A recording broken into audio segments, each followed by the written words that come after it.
Seu Vicente contou com o financiamento do BNDES para criar sua empresa e muita gente ganhou com isso. Já foram 5 financiamentos do BNDES. Nós começamos com 25 funcionários na fonte. Hoje nós já temos aí 80 empresas no interior. Carlos contou com o BNDES para preservar a Mata Atlântica e o mico-leão dourado. Você é pioneiro. Nunca teve um trabalho de restauração florestal nessas áreas aqui há 40 anos. Trabalhadores assumiram o controle de uma empresa que ia fechar e, com o apoio do BNDES, estão gerando ainda mais empregos. O BNDES apareceu na hora certa, no momento certo, e por isso nós somos o que nós somos hoje. O BNDES e o governo federal trabalham para que essas e outras histórias continuem acontecendo e apoiam projetos de inovação, infraestrutura, mobilidade urbana, tudo para melhorar cada vez mais a vida dos brasileiros. Produza, inove, realize. Você e o Brasil podem contar com o BNDES. A cada 1% dos colmos atacados pela broca representa uma perda de até 35 quilos de açúcar e 30 litros de etanol por hectare. O controle rápido e eficaz da broca é indispensável para conseguir a maior rentabilidade da cana. Ampligo é a nova solução da Syngenta para o controle efetivo da broca, garantindo mais produtividade e lucratividade para o setor sucroenergético. Ampligo é a combinação de 2 moléculas com diferentes modos de ação, por contato e por ingestão.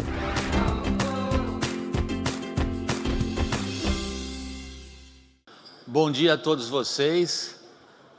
O pessoal corajoso enfrentou esse dia refrescante que está em São Paulo lá fora, com o trânsito mais refrescante ainda, ou seja, é uma plateia interessada, esforçada e corajosa. Bom dia de novo, eu não estou acostumado a dar bom dia às pessoas, mas boa noite. Faz pouquinho tempo que eu dei o último boa noite, vim praticamente direto do Jornal da Globo para cá, e aí o trânsito anda bem. Estamos começando o segundo dia do Ethanol Summit, é um dia cheio de painéis e plenárias, são 2 plenárias, a primeira é logo depois que eu acabar de dar esses recados a vocês, e depois 10 painéis. Lembrem-se, precisa daquele aparelhinho para moderna, fantástica tecnologia, que vocês vão poder ver o que quiserem, sem um interferir no outro. Além disso, claro, tem a cerimônia de encerramento e uma homenagem a 3 personalidades pela contribuição delas ao etanol.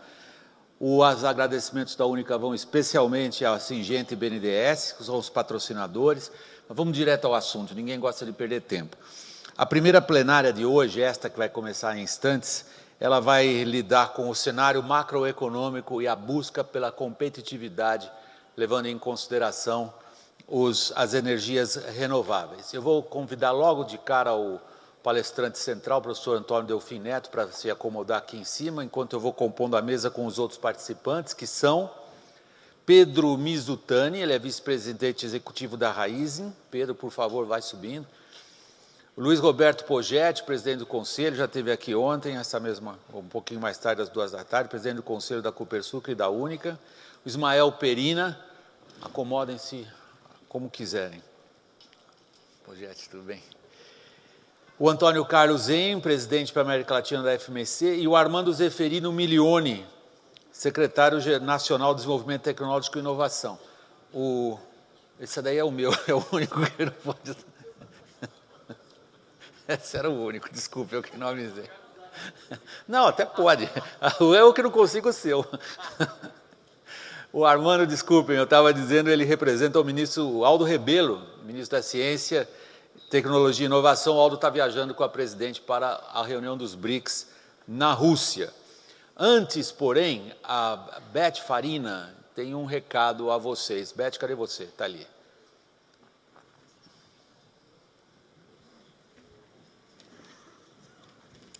Está o microfone aqui. Eu estou aqui para trazer uma mensagem do ministro de Minas e Energia, Eduardo Braga, aos participantes da 5ª edição do Ethanol Summit. Essa carta nos foi encaminhada ontem, mas eu vou pontuar algumas das questões que o ministro trata aqui e deixaremos a carta na íntegra no site do Summit e no site da Única. O ministro pede as mais sinceras desculpas pela ausência, por fatores evidentemente alheios à sua vontade, e pontua algo que foi muito debatido aqui ontem. O governo da presidente Dilma tem o firme propósito de manter o Brasil com a matriz energética mais renovável entre as economias emergentes e desenvolvidas. E esse objetivo não foi alterado pela descoberta do pré-sal. O ministro afirma que produzir energia com baixo nível de emissões é muito mais do que um desejo, é um compromisso de país, compromisso estendido agora ao acordo anunciado pela presidenta em sua última viagem aos Estados Unidos.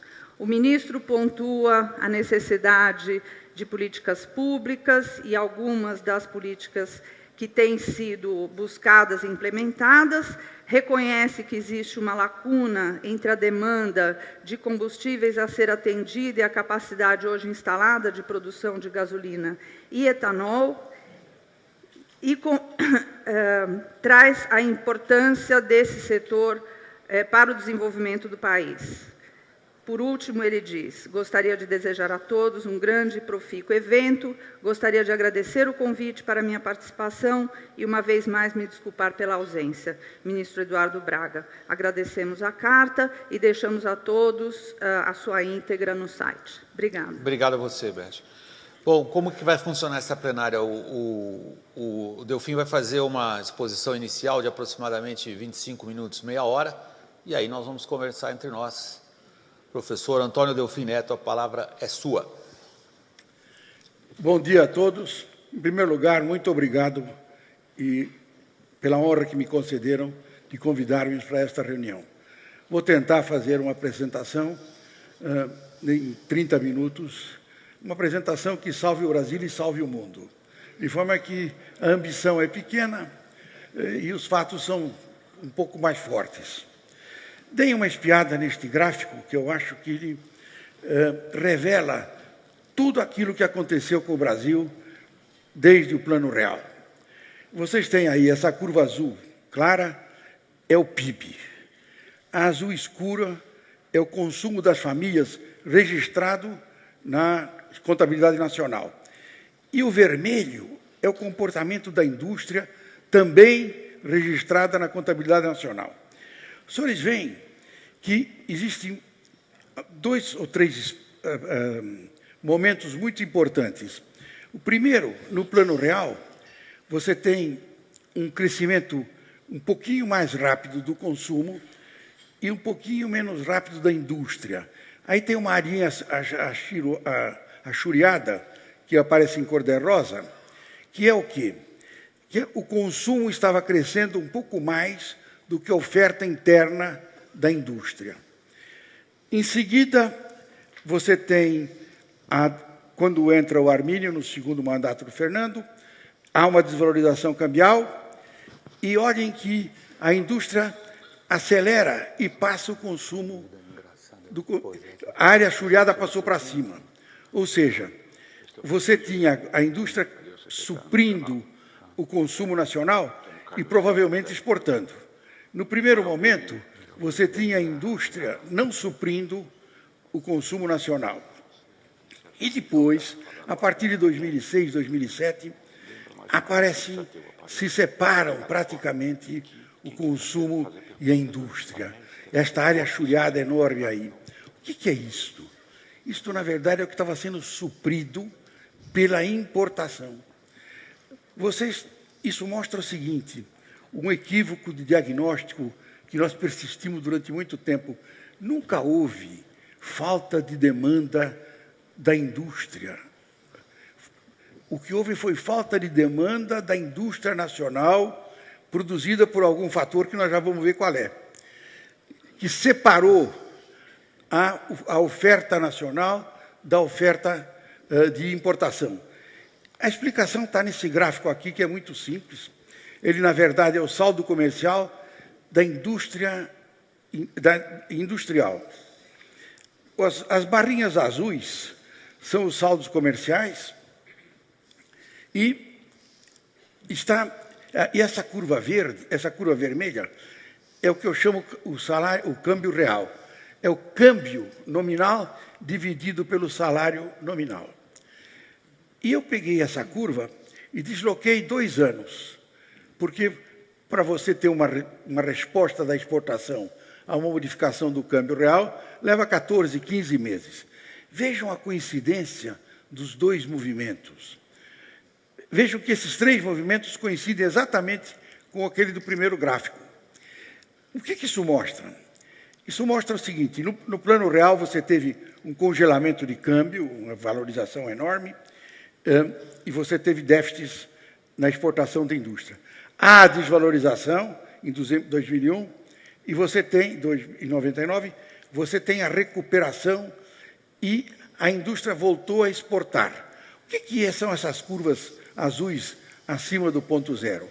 Aí é um par de sapato produzido em Franca, que era consumido na Alemanha.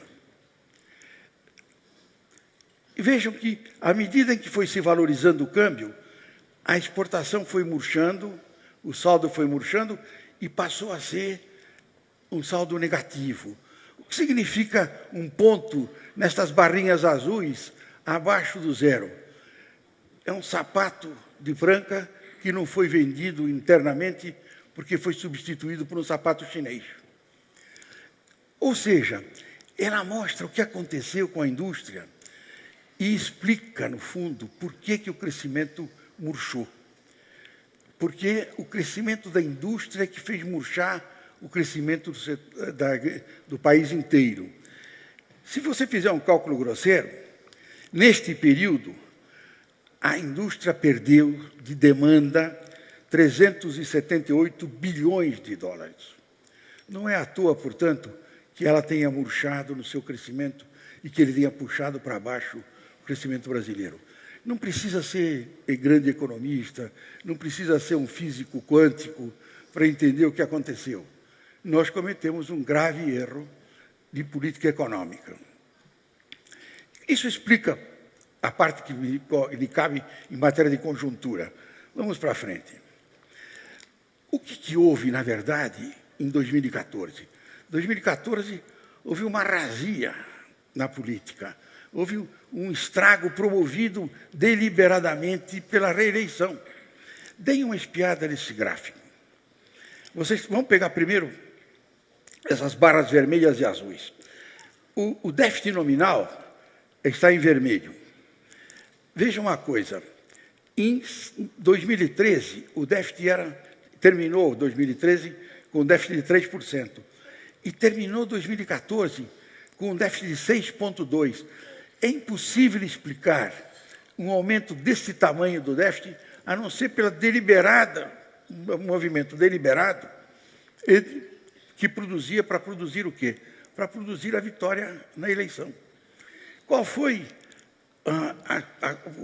como é que se controlaram os preços nesse período? No primeiro período, em 2013, um controle muito duro dos preços monitorados, eles cresceram apenas 1,5%. Em 2014, houve uma pequena recuperação, porque já não dava mais para segurar os preços como tinham sido controlados, houve um aumento de 5,3%. E 2015 é a liberação. Quer dizer, é a volta. Aqui é quando a Dilma, na verdade, fez uma conversão, sofreu uma conversão, igual a de São Paulo, na estrada de Damasco. Deu 180 graus e continuou. E o que acontece? Hoje a inflação vinda ou promovida pela liberação dos preços controlados está em 14% e o déficit nominal está em 7%. Mas o estrago maior ainda está naquela curvinha lá de cima. Veja o seguinte, terminou 2013 com uma dívida bruta de 53% do PIB. Terminou 2014 com 59%. Praticamente você teve um aumento de dívida de 6% do PIB, que é um número fantástico. E continuou agora, neste período, você teve mais 3% de aumento do PIB. Isto é o que nós vamos ter que corrigir, e estamos tentando corrigir com esse programa que foi posto em prática pelo Joaquim Levy, um programa que já estava escrito, inclusive, no governo, tinha sido preparado pelo Guido Mantega em 2013 e que não foi posto em prática. Então, o que a gente tem que entender é o seguinte, nós estamos numa situação delicada, mas que foi produzida deliberadamente, não foi acidente. Foi produzido deliberadamente para que houvesse a reeleição. No fundo, ela cumpriu o dever de todo o poder. Qual é o dever máximo do poder? Continuar a poder. E para continuar a poder não tem custo, não tem preço. Por quê? Porque se você continuar a poder, quem sabe você pode corrigir as besteiras que você fez. Ou continuar fazendo as coisas que você já fez. Esse decréscimo do crescimento está ligado à indústria e está ligado à redução dos investimentos, que também foram produzidos pela redução da taxa de retorno dos investimentos no Brasil. Aqui você tem, em vermelho, um PIB, trimestre contra trimestre. E as barrinhas azuis são a participação do investimento no PIB. Vocês vejam que é a mesma coisa. Ou seja, no fundo, o crescimento depende do investimento e da exportação, como nós vimos. Aquela tabelinha de cima mostra uma pequena mudança de regime. Entre 71 e 80, o investimento público em infraestrutura, a média anual era de 5,4. De 2011 a 2013, isso caiu para 2,4. Mas a carga tributária bruta, naquele tempo, era 25,2. E, no segundo período, é 35,7. O PIB cresceu, no primeiro momento, 8,6% ao ano. E, no segundo, 1,8%. A população crescia 2,4%, cresceu 0,9%. O que isso significa? Que você teve uma redução dos investimentos, mas teve basicamente uma grave redução dos investimentos do governo. O governo, no período de 71 a 80, o governo investia praticamente 20% da carga tributária. Hoje não investe 8%. Então, como eu disse, não é preciso grandes teorias para explicar o que nos aconteceu.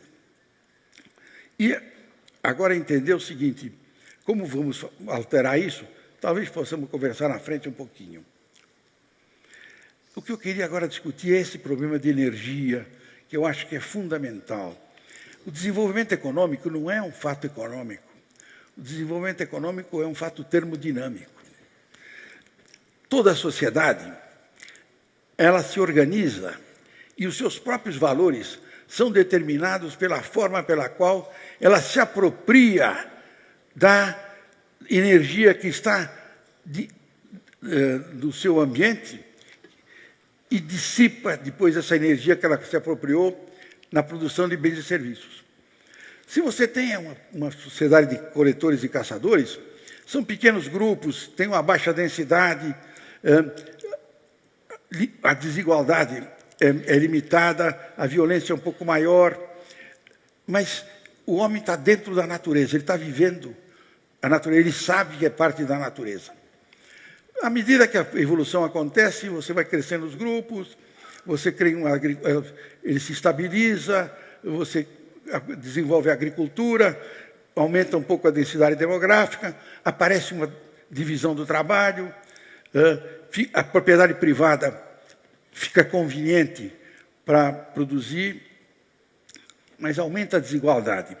Mas tem um equilíbrio, porque como você não tem um grande progresso tecnológico, no fundo, a população é controlada pela disponibilidade de alimentos.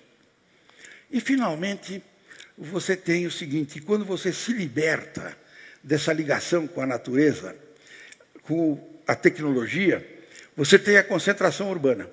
E aí aparece o combustível forte, aparece o combustível fóssil, aparece a tecnologia, aparece a revolução industrial. O homem se destacou da natureza, ele ficou olhando para a natureza, achando que ele não é parte dela mais. E está se apropriando, melhora as condições de vida, e aí ele passa a abusar da natureza. Ou seja, ele pensa que se libertou da natureza, porque ele se distanciou dela. Para a gente entender isso, dê uma espiada nesse gráfico. Ele parece complicado, mas não tem nada de complicado. Aqui esse gráfico é o seguinte. Você tem a natureza, dela a sociedade extrai a energia. A forma de extrair energia depende da tecnologia que a sociedade adquiriu. Essa energia alimenta o trabalho, é o alimento de cada um de nós para poder trabalhar, e essa energia move o capital, que é trabalho morto, que está cristalizado num torno, num poste, numa estrada de ferro. A combinação desses dois, trabalho com capital, que é interligado, porque à medida que você melhora a tecnologia do capital, você precisa de uma mão de obra mais qualificada. As duas coisas estão ligadas. Ela produz essa relação entre o capital e a mão de obra, produz o PIB. Do PIB, aqui está faltando uma flechinha.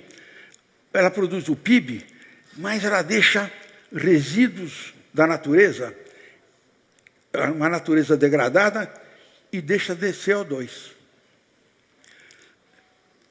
O PIB só pode ser usado ou na exportação, ou no consumo, ou no investimento. E aqui o sistema se fecha. Se foi usado no consumo, ele volta para o trabalho. Se foi usado no investimento, ele tem vários caminhos. Através de saúde e educação, ele volta para o trabalho.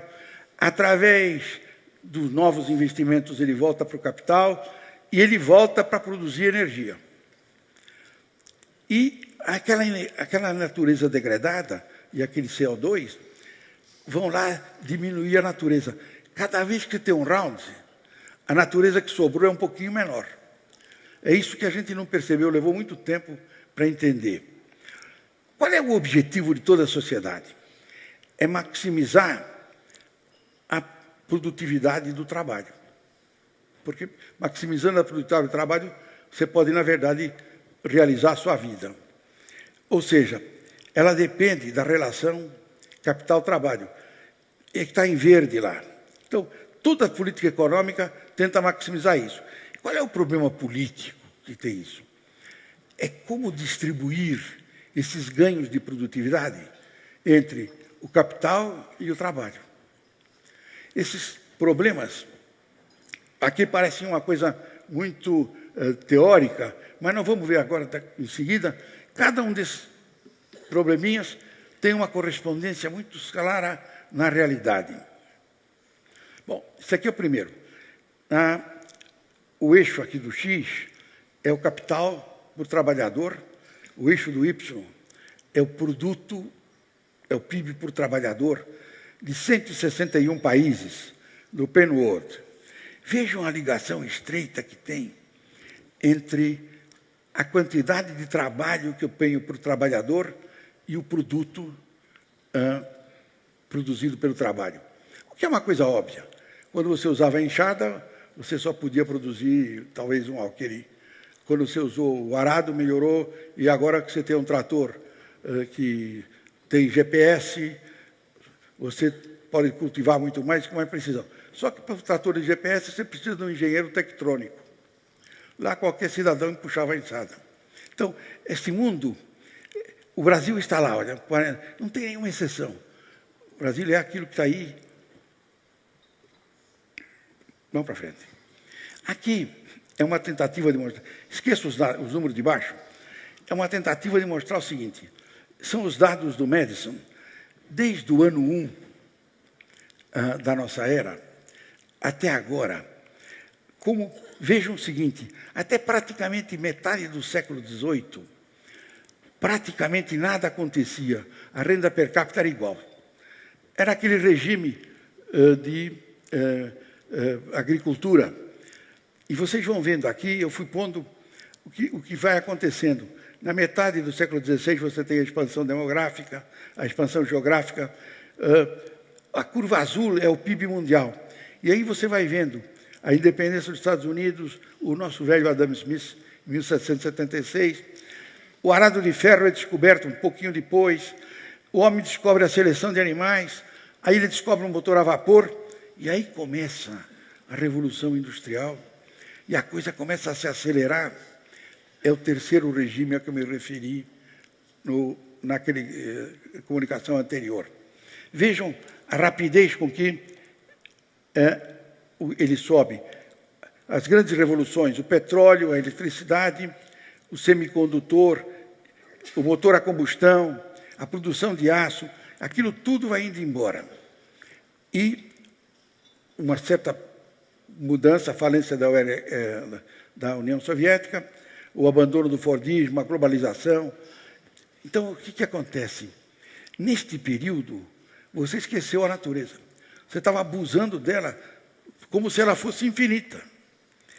Em cima, tem uma outra coisa que é muito importante, que é a expectativa de vida. E, no ano 1, a expectativa de vida era em torno de 23 anos, que era já a expectativa de vida no Império Romano. À medida que foi avançando, na Revolução Industrial, tinha passado para 38 anos. Hoje ela é 76 anos. Ou seja, você teve um avanço geral de apropriação da natureza e do aumento do bem-estar, do aumento da separação entre as pessoas, a desigualdade cresceu. Isso ainda produziu algumas coisas mais interessantes. Vamos para frente. É o mesmo gráfico, agora só ponho a população, está em azul, o PIB é aquele mesmo que está em vermelho, e a produção, a medida do CO2 equivalente, que é essa curva, o azul escuro que está aqui. É difícil da gente acreditar que foi o homem que fez tanto estrago. Mas quando você olha para esse número, você vê que talvez o fato de que nós tenhamos iniciado uma nova era geológica, o antropocentro, seja verdade. Ou seja, a correlação não é causa, mas o negócio é tão evidente que deixa a gente com a pulga atrás da orelha.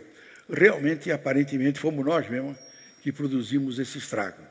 E vai caber a nós, se for possível, corrigi-lo. Aqui, desde de 1881, em seguida, são as medidas da temperatura da superfície da Terra e dos oceanos, em graus centígrados. A gente vê o seguinte, e o 14 aí é a média do período pré-industrial. E esse crescimento, uma parte deles, pelo menos, foi produzido por nós. Hoje, ficou muito evidente que se você não conseguir controlar o crescimento do aquecimento terrestre, você vai mudar o sistema inteiro e o homem vai ter o seu fim normal, quer dizer, ele mesmo vai se suicidar.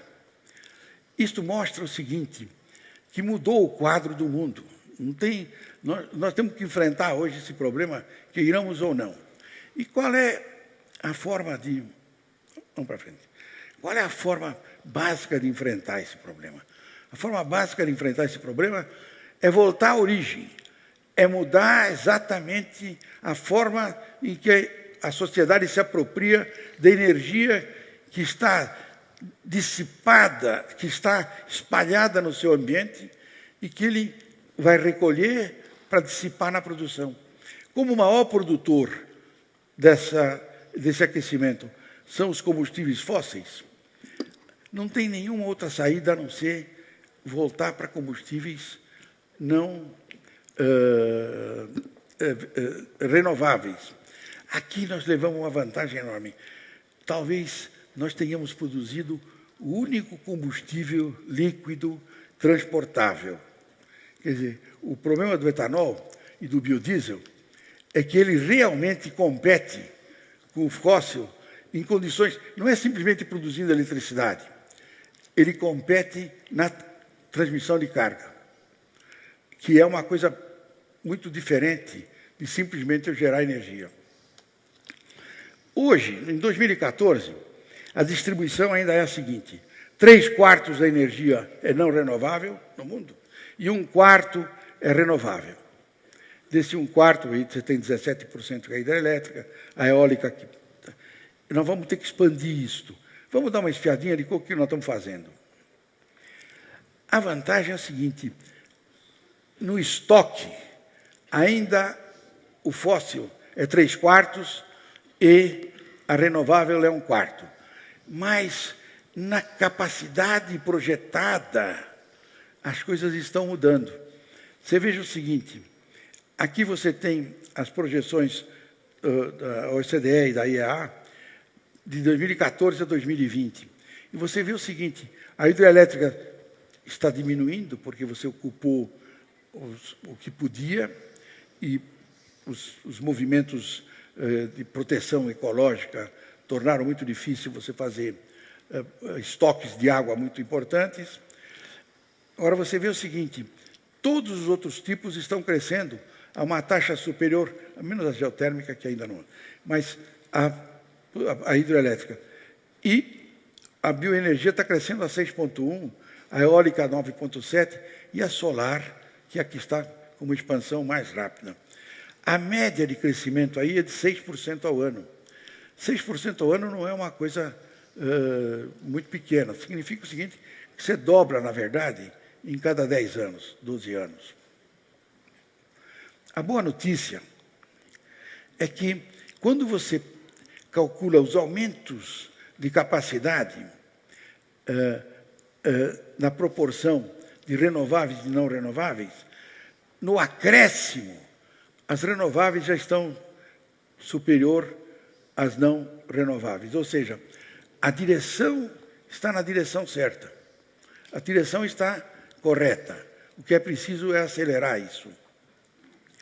Aqui você tem o crescimento médio de 2009 a 2014 e o crescimento de 2014 desses vários tipos. E a gente vê o seguinte, que a solar, tanto a centralizada como a fotovoltaica, estão com taxas de crescimento de 50% ao ano.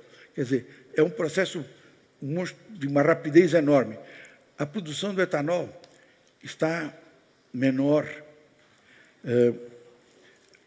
mas, de qualquer forma, o importante é saber o seguinte, você está caminhando na direção certa de substituir o combustível fóssil pelo renovável.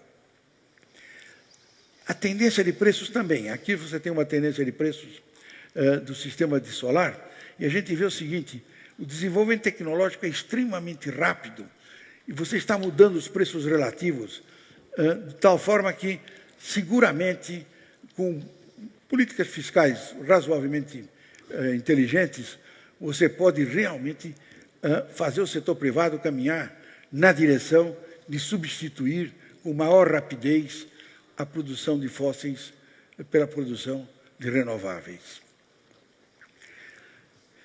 Este é um ponto importante. Como é que são financiados os investimentos de pesquisa e desenvolvimento em energia renovável?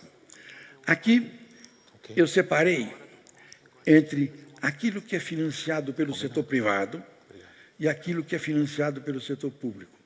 Como você tem problemas de preço relativo, como você tem problemas de pesquisa, como você tem alguns investimentos arriscados, você não pode deixar de lado o Estado. O Estado vai continuar a ser um dos principais instrumentos para financiar pesquisa e desenvolvimento no setor. E aqui é preciso esquecer essa ideia de que existe uma separação muito grande entre o setor privado e o Estado. Não há setor privado sem um Estado forte, constitucionalmente controlado.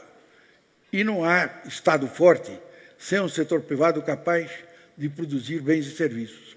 De forma que são duas coisas ligadas. Essa discussão entre se eu quero mais Estado ou menos Estado é irrelevante. O que eu preciso é de um Estado regulado e eficiente. E um setor privado também, regulado e eficiente. Porque a grande ilusão é pensar que o mercado é um ente divino que contém em si a eficiência e a moralidade. Não tem nenhuma das duas. E principalmente a segunda. Então, vamos para frente. O que fazer para o Brasil crescer? Que é, no fundo, para terminar isso. Houve uma revolução demográfica no Brasil. As mulheres avançaram muito mais do que os homens. Quer dizer, quando eu era moço, na Idade Média, né, cada mulher deixava 6 filhos. Hoje, cada mulher não deixa 2 filhos. Quer dizer, cada mulher não deixa uma mulher. Cada mulher está deixando 0,8 de mulher, o que é difícil de usar, mas de qualquer jeito é complicado. Então, o que acontece? Nos anos 50, 60, eu sempre fui muito amigo do Roberto Campos e a gente discutia o que ia ser o Brasil em 2040, 2050, 2000. Ele sempre foi muito mais pessimista do que eu. Vai ser uma porcaria. Vai ser 450 milhões de miseráveis, fedidos, que nem chineses e indianos. Erramos 2 vezes. Os chineses e indianos estão cheirando bem hoje, tá certo? E nós só chegamos a 150, a 220, e não vamos passar de 240, provavelmente. Ou seja, isso é produto de uma mudança profunda na estrutura demográfica. O Brasil ficou velho sem ter ficado rico. E está se envelhecendo muito depressa. Portanto, naquela descrição de que você precisa da mão de obra e do capital, eu vou precisar dos 2. Mas eu já vou saber o seguinte, a mão de obra ela não vai crescer nos próximos 20 ou 30 anos muito mais do que 1%. Ela vai crescer porque a taxa de crescimento da população está em torno de 0,8, 0,9. Pode ter um aumento da participação, vai aumentar um pouco ainda mais a participação das mulheres, provavelmente vai aumentar a participação na força de trabalho, mas não vai ser muito mais do que 1%. Logo, todo o crescimento do Brasil vai ter que vir do aumento da produtividade média do trabalhador, ou seja, daquele K sobre L. Você vai ter que produzir um aumento de capitais maior, mais depressa, mais acelerado do que o crescimento da mão de obra. E aquele gráfico mostra onde é que nós temos que agir. Nós temos que agir na educação e saúde, temos que agir no aumento do estoque de capital, que é a infraestrutura, o capital privado, para aumentar a relação capital para o trabalhador, que é ela que eleva a produtividade do trabalho. Temos que insistir em tecnologia e pesquisa para tornar cada vez mais o capital sofisticado e cada vez mais a mão de obra preparada para operar esse capital sofisticado e dar ênfase na energia renovável. E temos que aproveitar as economias de escala. O Brasil tem um bom mercado interno, 200 milhões de habitantes, 200 milhões de consumidores, mas ele não é capaz de produzir, num nível econômico, tudo, como nenhum país é capaz. Você precisa do mercado externo para completar essa demanda interna. Ou seja, você precisa da exportação. Portanto, crescimento do PIB é a ênfase hoje no investimento e na exportação. No investimento, em particular, eu volto a insistir, na energia renovável. Eu acho que nós temos condições de fazer isso. Não é uma coisa muito simples. Estamos numa situação complicada, mas o mundo também está. De forma que vamos relativizar um pouco as coisas e compreender o seguinte: temos sim condições de recuperar o ritmo de crescimento se soubermos pensar os nossos problemas. Muito obrigado.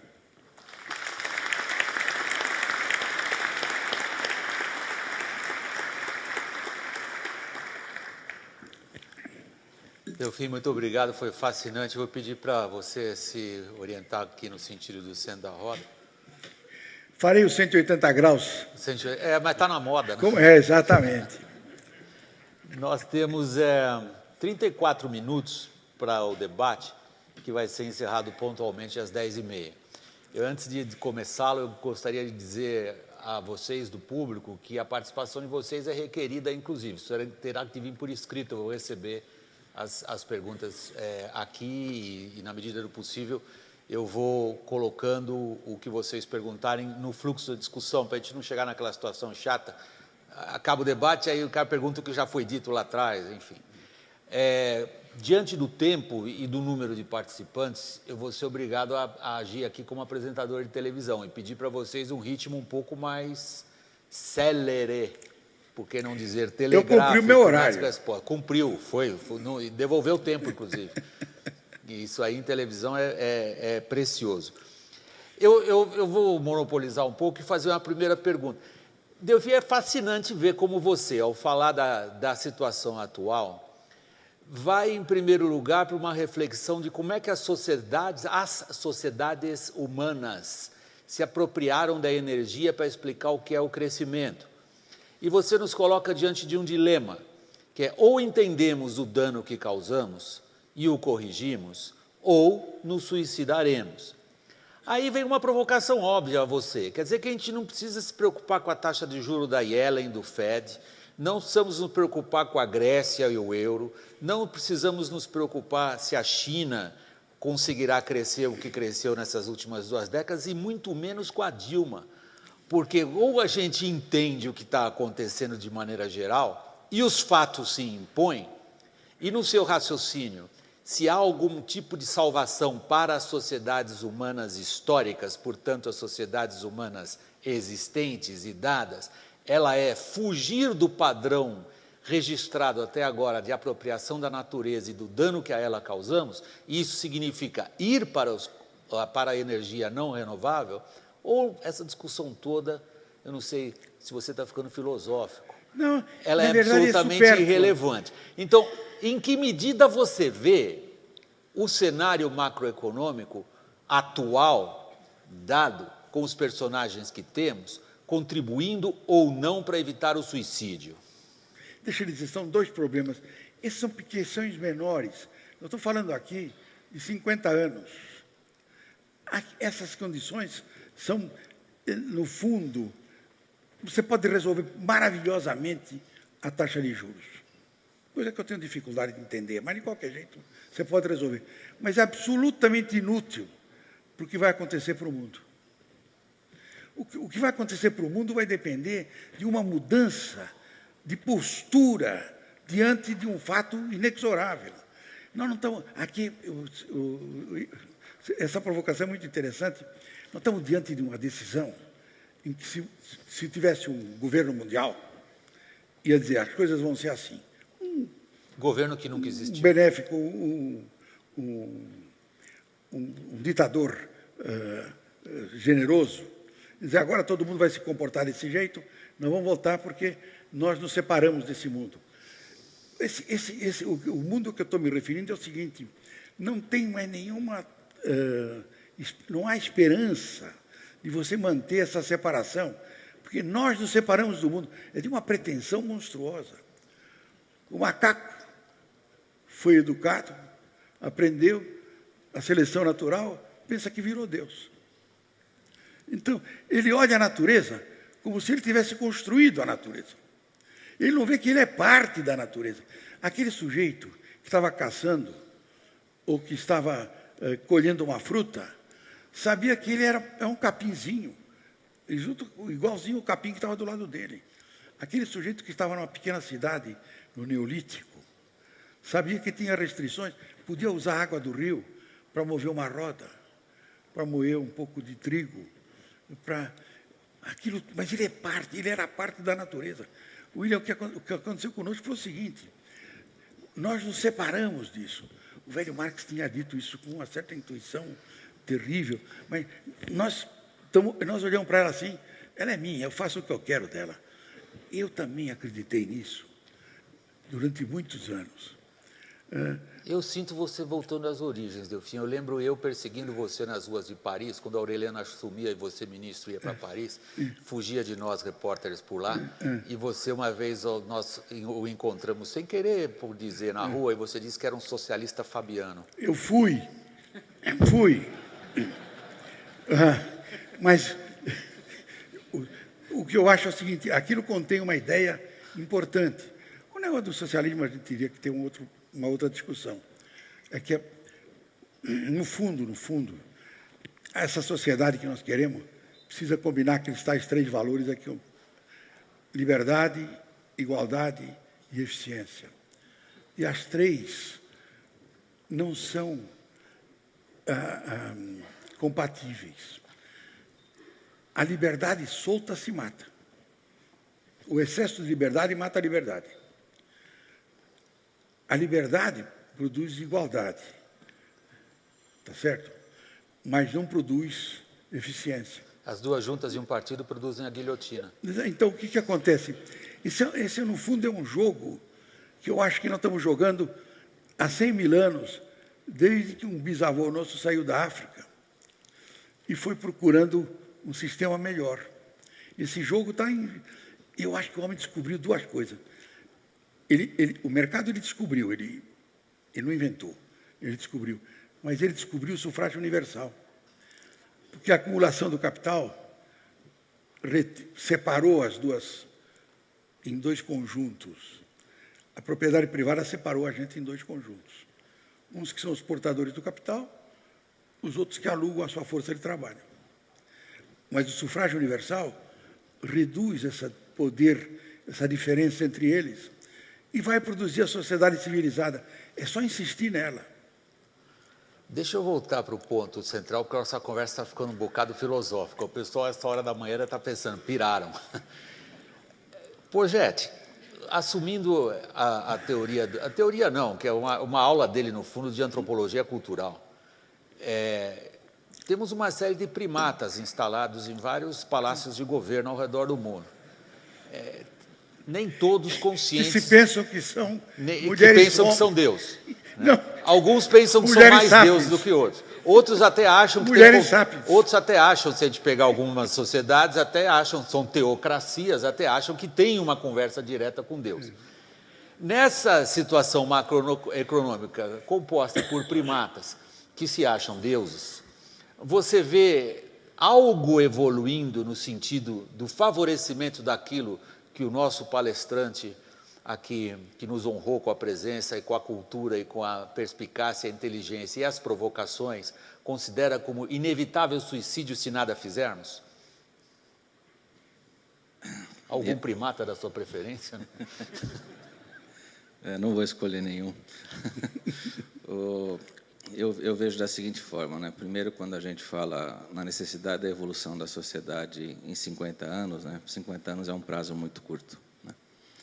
Então, nesse momento, o que a gente enxerga de Brasil e afeta nosso setor está na contramão dessa evolução.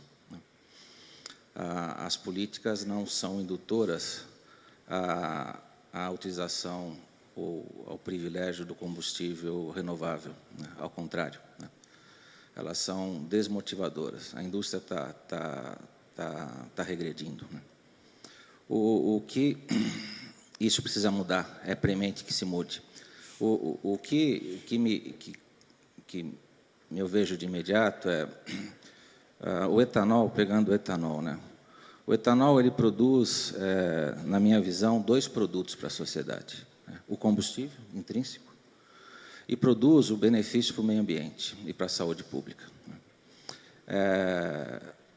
Os 2 produtos precisam ser remunerados, né? Não basta o etanol ser remunerado só pelo combustível. O primeiro, o combustível, a sociedade tem como perceber, e mensurar e pagar por ele. O segundo, com o meio ambiente, a sociedade é difícil de perceber. Por isso que ele precisa de política pública. Que, na sua opinião, não temos. Porque ele não internaliza. É impossível internalizar no preço as vantagens que são vantagens que transcendem ao etanol. E quando isso não acontece, o que ocorre é que o etanol está subsidiando a sociedade. Porque ele está produzindo bem-estar, meio ambiente, e não está sendo remunerado por isto. Se toda a sociedade fosse produtora de etanol, não tinha problema nenhum. Mas não faz sentido uma parcela pequena da sociedade, que são os produtores de etanol, custear uma obrigação de uma evolução necessária de toda a sociedade. Estamos nos ressentindo da falta de políticas públicas que levem em consideração o dilema apontado pelo Delfim? Desculpa. Perdão. Antes de mais nada, parabéns pela sua apresentação, Delfim. Realmente, o nosso setor sofre de uma política pública. Realmente, ninguém vai voltar a investir se você não tiver uma definição clara da matriz energética de combustível, né? Ninguém vai voltar a investir. O quanto o etanol é importante, em 2030, 2040, qual vai ser o papel do etanol nessa matriz energética? Nós não temos essa... ver? Nós temos, o próprio ministro falou com a gente, em 2023, nós vamos ter um déficit de 20 bilhões a 25 bilhões de litros de combustível, ciclo Otto de déficit, né? E o etanol pode ser uma salvação, porque ninguém vai investir no Brasil em infraestrutura para trazer combustível, gasolina importada, para suprir toda essa deficiência. O etanol é um caminho viável, mas em 2025 está aí, é amanhã. E nós não temos nenhuma política pública que valorize o etanol. Só complementando o que o projeto falou, essa externalidade positiva que o etanol traz não é reconhecida. Muito menos se fala dos gases de efeito de estufa que está contaminando esse clima como um todo, aumentando a temperatura dos oceanos, como você mostrou no gráfico. Mas ninguém fala sobre isso. Mesmo os ambientalistas criticam muito a agricultura, criticam muito o setor, mas ninguém fala que o etanol é a salvação. Ninguém fala que ele produz menos emissões de CO2.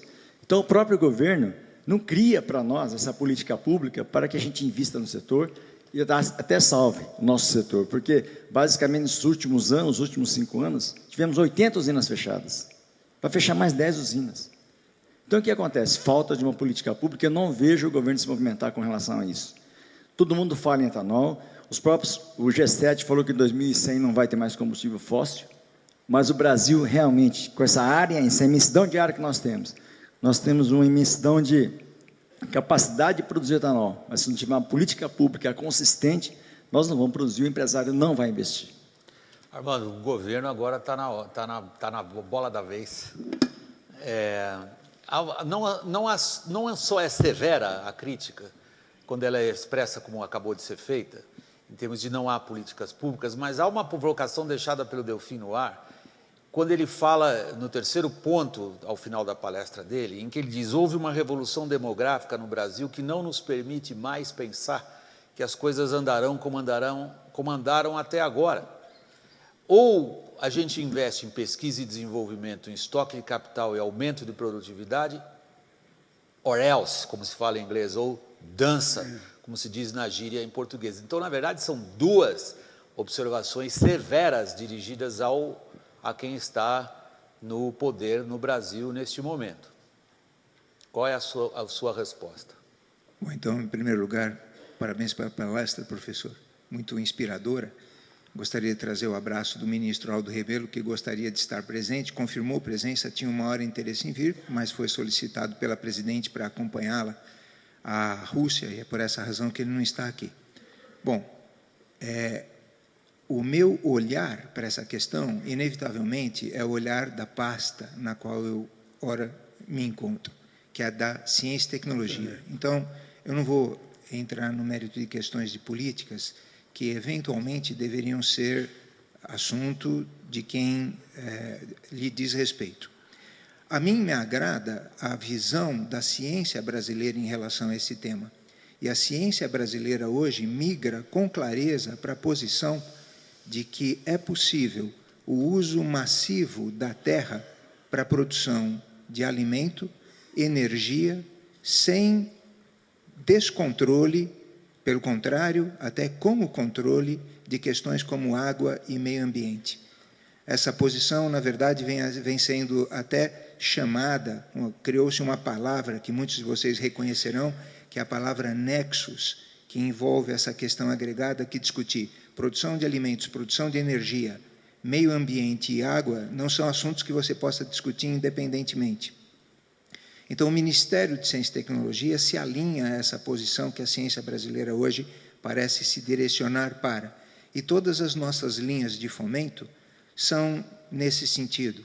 A mim me agrada pensar nos números bons também. Quando você está num momento de dificuldade, é difícil ver saídas, Mas o Brasil tem bons números. Além do etanol, se você olhar, por exemplo, o ano passado, o Brasil instalou 2,8 gigawatts de potência de energia eólica. Foi um dos 4 países do mundo que mais instalou capacidade eólica na sua matriz energética.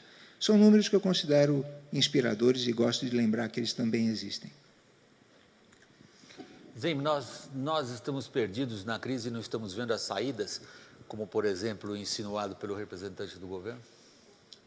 Olha, vendo a apresentação do professor, a gente pergunta, nós estamos realmente no fundo do poço ou podemos ir mais?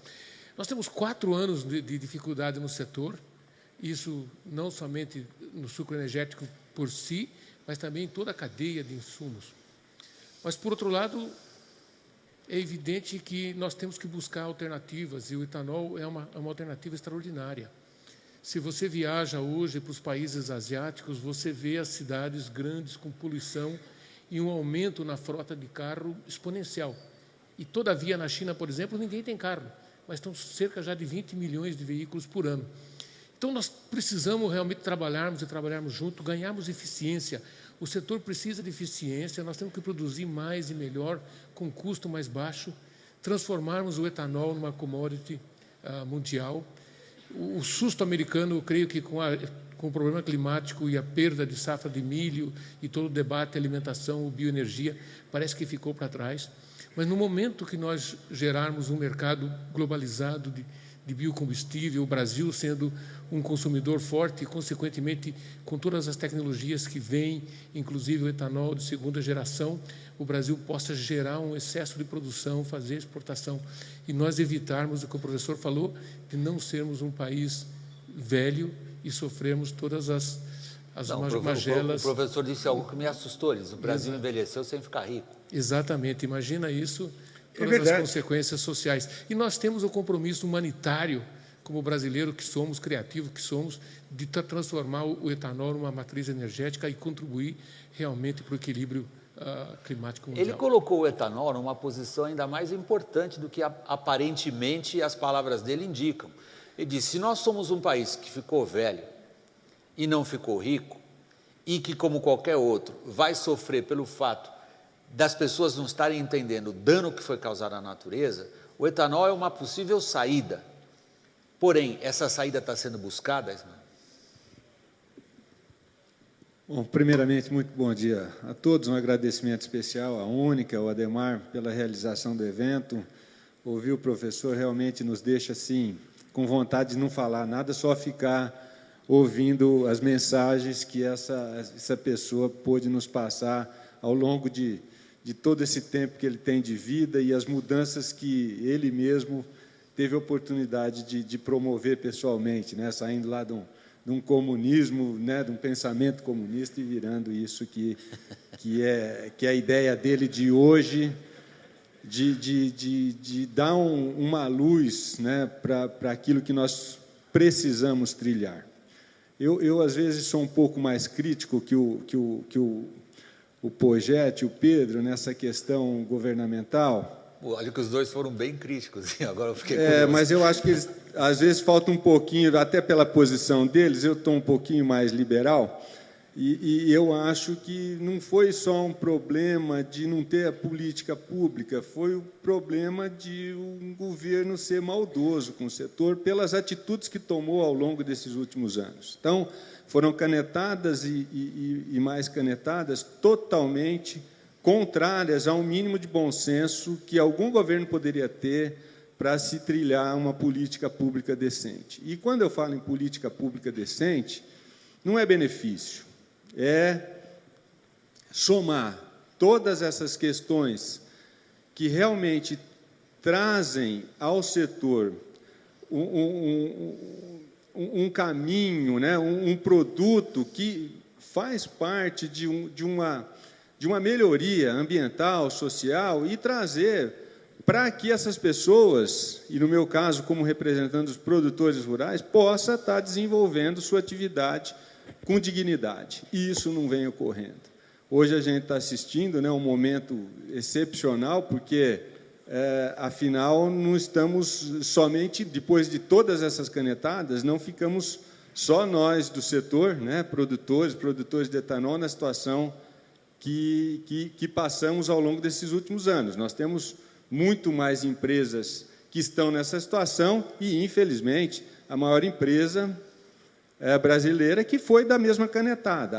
A canetada que nos prejudicou lá atrás veio parte dela, né, ou talvez a maior quantidade, o maior volume se mostrar agora. Então, é triste para a gente. Na apresentação do ministro Delfim, a gente pôde ver esse distanciamento do cidadão que veio para a cidade, e o campo e a natureza para ele ficou como não parte mais dele. E a gente sente isso muito na pele, porque nós passamos por um processo de mudança no Código Florestal brasileiro, onde a ação ambientalista ela foi muito mais forte, esquecendo que tudo que se decreta aqui fica muito difícil para o produtor sozinho cumprir essa questão lá. Então, nós precisamos ter essa valorização do que é bom para o ambiente também no nosso produto.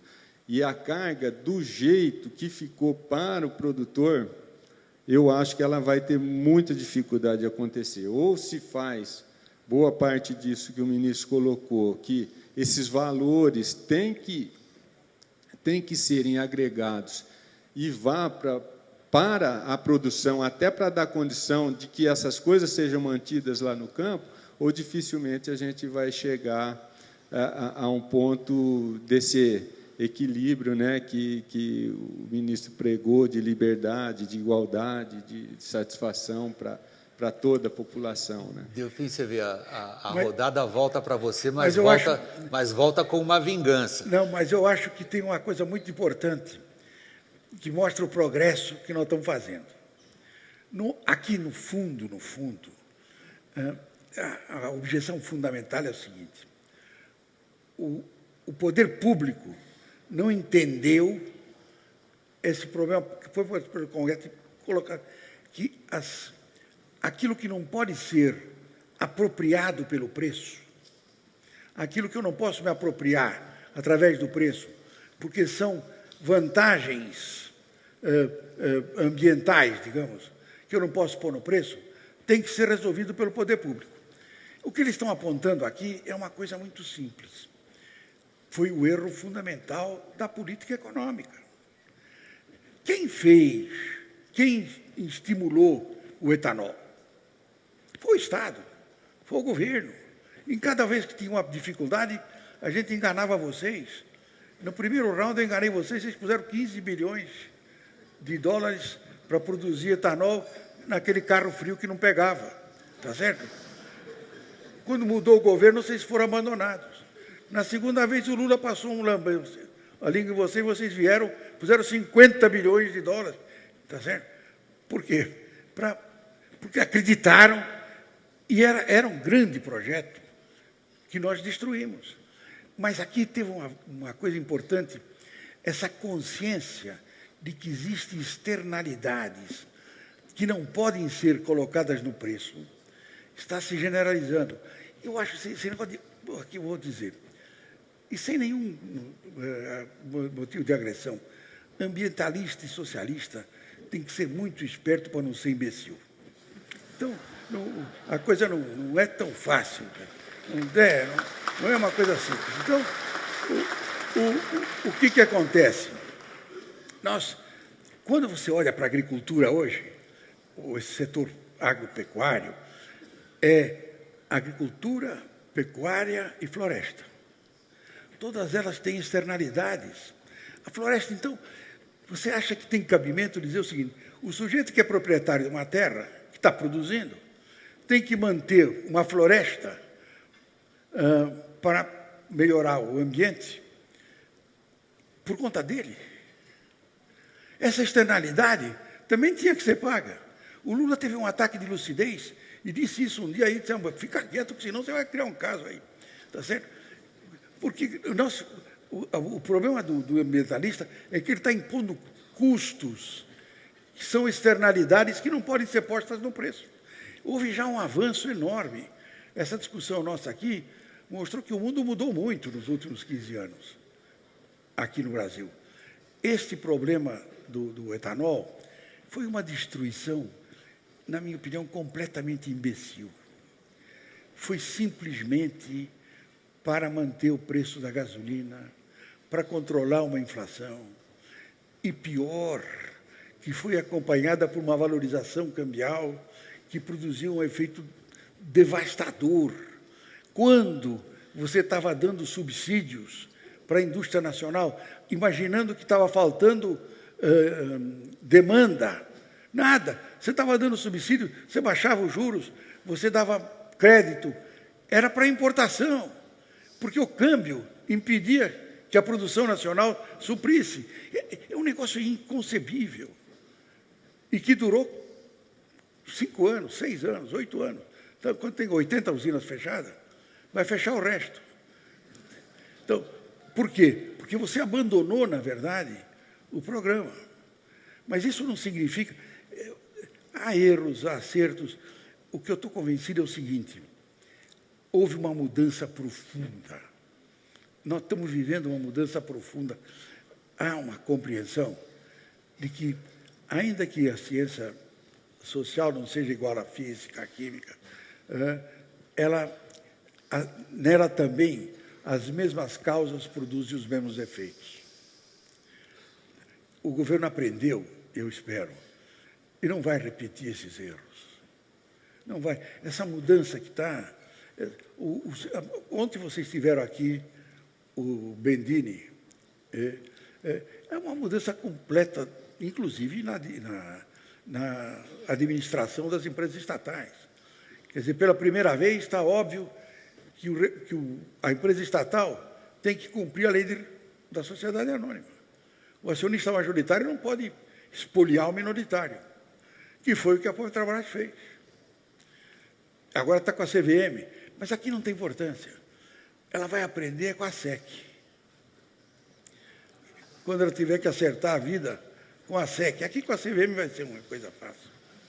William, você me permite, só para não deixar passar um ponto que o ministro colocou, dessa questão da mudança das pessoas, mas a gente está assistindo, depois voltando ao assunto da floresta, da manutenção da reserva na propriedade, o custo disso para quem tem que assumir, eu estou assistindo agora, ministro, uma coisa que é assim, totalmente às avessas do que o Congresso trilhou na aprovação do novo Código Florestal. Eu estou vendo uma bancada de promotores e juízes fazendo interpretações do Código Florestal, causando um transtorno enorme para nós que estamos lá no campo produzindo, por conta de uma ideologia arraigada que não cabe mais no mundo de hoje. Então, o ministro Aldo Rebelo não está aqui, mas se você puder, transmita, por favor, que a gente precisa de ajuda dele,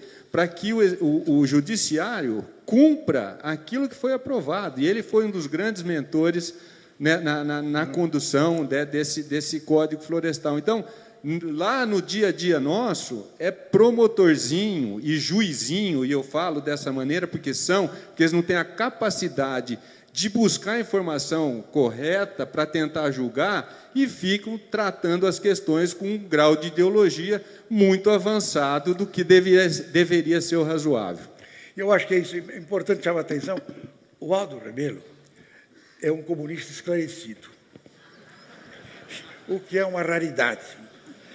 Eu sou muito amigo dele, foi um grande presidente da Câmara, nós somos muito amigos, temos uma paixão comum. Pior é que não é uma mulher. É o Saci Pererê.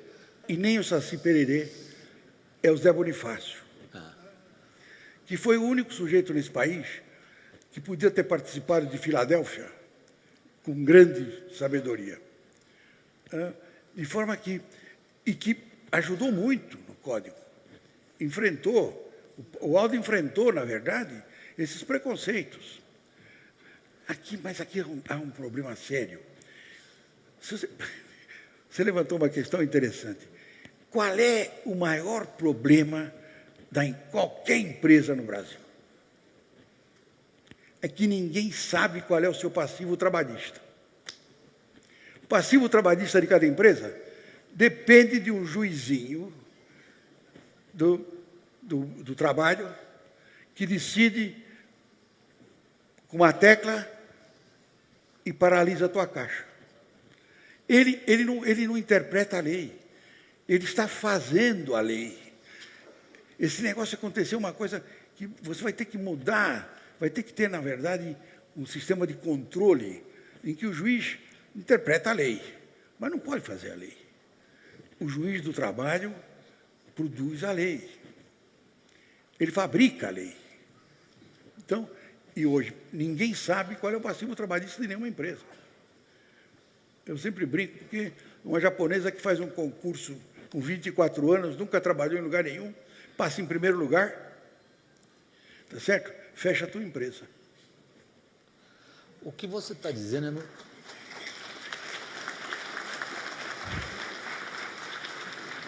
Tem excelentes provocações deixadas por todos aqui, mas as duas últimas são um pouco deprimentes. Porque o que você está dizendo, você não está falando do governo, você está falando do funcionamento de uma instituição, você está se referindo ao judiciário na sua ação imediata.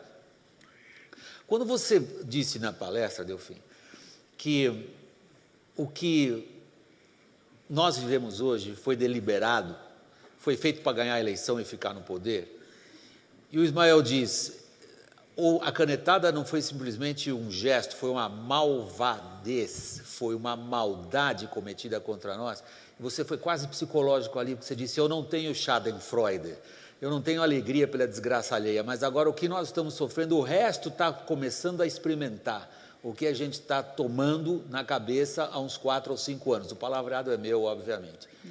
Nesse sentido, e uma das suas últimas intervenções foi divertidíssima, você diz, o governo enganou esse pessoal várias vezes ao longo dos últimos 40 ou 50 anos já quase, hein? Porque como você está falando, nós enganamos vocês lá atrás no Proálcool, foi na década dos 70, foram enganados de novo na década de 2010. O que pode levar qualquer um de vocês a acreditar que não estão sendo enganados de novo, Milton? A confiança no Brasil. Eu não acredito. Não, esse que é o ponto, é o tal negócio. Você chama lobo, muitas vezes, depois de N vezes, não responde, né? É que eu tenho que terminar daqui 2 minutos, então as intervenções vão ser tipo manchetes. Estão se sentindo de novo enganados ou surgiu aqui uma esperança? Eu acho que o setor ganhou um pouco mais de consciência crítica, porque sofreu com a realidade, né? Eu, enxergando um pouco de forma positiva o futuro, eu acho que tem um papel importante da política pública, né? De pagar pelo aquilo que não pode ser cobrado diretamente do consumidor. E aí é simples, a CID fazia esse papel indiretamente. A CID atualizada aos preços de hoje, da época que ela foi criada, ela deveria ser 60 centavos por litro. E agora foi restabelecida com 22 centavos, num conjunto entre CID e PIS e COFINS. Então, temos uma distância aí para voltar ao que era a origem. Além disso, tem um papel que o setor, que vem da consciência, de investimento, grande esforço de investimento em tecnologia, inovação tecnológica. Se estamos fazendo uma revolução no centro de tecnologia, tem muito pouca participação na história de desenvolvimento tecnológico do setor de governo, né? Dependeu sempre da iniciativa do produtor, da indústria, pelas características da cana. E eu enxergo aí num prazo objetivo do Centro de Tecnologias, encurtando o tempo, de em 10 anos a gente dobrar a produtividade do setor, né? 7 mil litros de etanol por hectare para 14 mil, 15 mil litros de etanol por hectare. Nesse caminho tem etanol de segunda geração, tem cana transgênica, que vai estar disponível comercialmente em 2 anos, em 2017. Agora, não basta só a inovação tecnológica, tem que ter a política pública e tem que ter a inovação tecnológica. A inovação tecnológica vai ficar mais barato a necessidade de apoio da política pública. Mas sem a política pública, o setor não sai do lugar. Agora, eu acredito que pela consciência do setor e também pela consciência da sociedade, do Brasil e do mundo, nós vamos encontrar esse caminho de integração. Eu preciso só que vocês sejam mais breves ainda. Só quero complementar o que o Bogetti comentou. Eu acho que a gente tem que acreditar, sim. A gente tem que ser positivo, tem que ser otimista. O mundo precisa do nosso produto. Todo mundo começa a falar de emissões de efeito de gás estufa. Em todo governo, em toda esfera governamental, a gente vê isso, né? Outro ponto fundamental, além da tecnologia, nós estamos passando de um learning curve muito diferente agora, porque a gente aprendeu antes, a gente queimava a cana, não queima mais a cana, então a gente está aprendendo novas tecnologias, novos manejos de cana. O etanol de segunda geração já é uma realidade, nosso grupo já é, hoje, um produtor de etanol de segunda geração, né? E o mais importante que o ministro mostrou aqui para a gente é o seguinte, é o câmbio. O Brasil exporta 2/3 da produção de açúcar, o Brasil é o price maker do mercado de açúcar, e o câmbio faz a gente ficar competitivo. O real apreciado fez com que Índia e Tailândia pudessem produzir e afetar o nosso mercado de açúcar. Com o câmbio valorizado do jeito que está hoje, nós somos competitivos a 13 centes e 14 centes por libra-peso, e o resto do mundo não é competitivo. Então, eu acredito muito no nosso mercado, principalmente no etanol, e o açúcar, que daqui para frente vai nos trazer mais alegria. Zenco, posso terminar? Eu só falar uma palavrinha curta. Eu sou bastante otimista com relação ao setor. Eu acho que nós vamos em frente. O aumento de produtividade, eu acho que é um ponto comum entre nós, e também a consciência, seja político ou empresário, de que nós temos que ser sérios nesse país. Vem aí, vem forte. Pessoal, nós estamos terminando. William, só para complementar rapidinho, né? Eu acho... Tem que ser rápido. É rápido, nos deixe trabalhar. É o que nós sabemos fazer, é o que nós gostamos de fazer. Colabore com isso. Governo, venha, faça uma consulta grátis com o ministro Delfim. Escuta um pouquinho ele. Isso acabou. Né? Isso escuta acabou. Um pouquinho. Armando, você vai levar esse recado? Essa externalidade não existe mais. Você vai levar esse recado? Deixa a gente trabalhar? O que eu quero dizer é que eu concordo com as palavras finais do ministro Delfim Neto, quando ele fez sua apresentação, que são palavras de otimismo. Alguém como eu, que dedicou os 35 anos de vida profissional à causa da educação, ciência, tecnologia e inovação no Brasil, e conhece as séries históricas e conhece a evolução recente dessas séries históricas, não pode deixar de ser otimista, sabendo que otimismo não é ufanismo, completa consciência das nossas dificuldades momentâneas e mazelas, mas com muito otimismo, como o ministro Delfim. Pessoal, tem um café esperando por vocês, oferecido pela Clarion, vai ser servido aqui nos dois cantos do Golden Hall. A partir das 10h45 a gente reinicia o trabalho, na verdade os painéis, depois o almoço. Eu volto às 15h45 para o painel com os governadores e mais tarde a cerimônia de encerramento. Muito obrigado a todos.